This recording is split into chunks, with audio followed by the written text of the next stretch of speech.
Welcome to the Civic Brief with Dr. Isaiah Ike Wilson III, where complex issues meet everyday lives. Now, let's begin. For over a century, strategists have searched for a decisive instrument, a single form of power capable of winning a war on its own. At different moments, we believed the answer was clear: decisive land battle, sea control, strategic bombing, nuclear deterrence. Every generation asks the same question: is this finally the form of power that can win the war independently? History gives us a consistent answer: no. Military power matters enormously, but instruments of power do not decide the final outcome of a war. We saw this in Afghanistan, Iraq, and Libya. In each case, overwhelming military dominance achieved total control of the battlefield, yet failed to secure a lasting peace. This gap exists because we consistently confuse operational success, the physical destruction of targets, with strategic success, which is the achievement of a specific political goal. To solve this, we have to look objectively at what military violence is actually designed to do.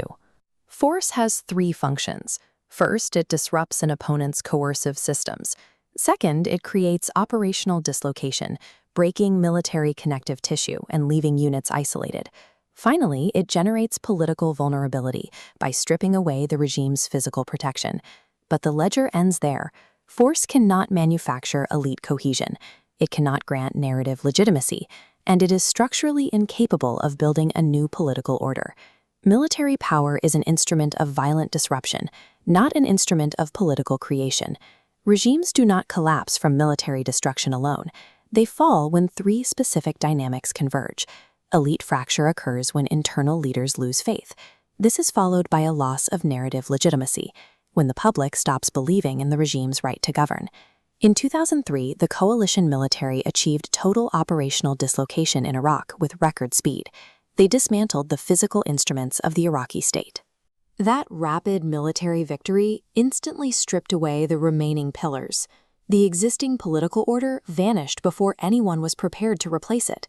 With no new order ready to take its place, instability rushed in to fill the vacuum. This reveals the ultimate rule of collapse. Regimes fall when the underlying belief in their authority evaporates, not when their armor is destroyed. Military planners use the term Phase 4 to describe what happens after the kinetic fighting ends, the transition and the rebuilding.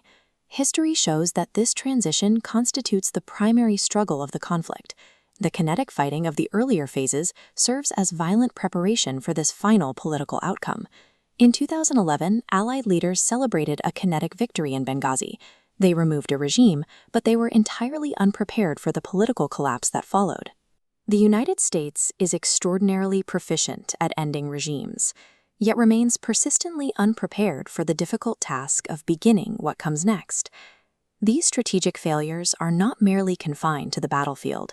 They are rooted here, in the decisions of civilian leadership.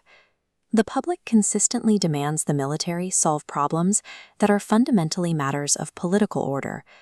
Ultimately, a responsible public must clearly recognize and accept the strict functional boundaries of what their military can actually accomplish. War is a problem of order. Force is only one part of that equation. Military power can disrupt and dislocate, but it does not determine what follows. True strategic victory is decided solely by the political reality left standing when the smoke clears.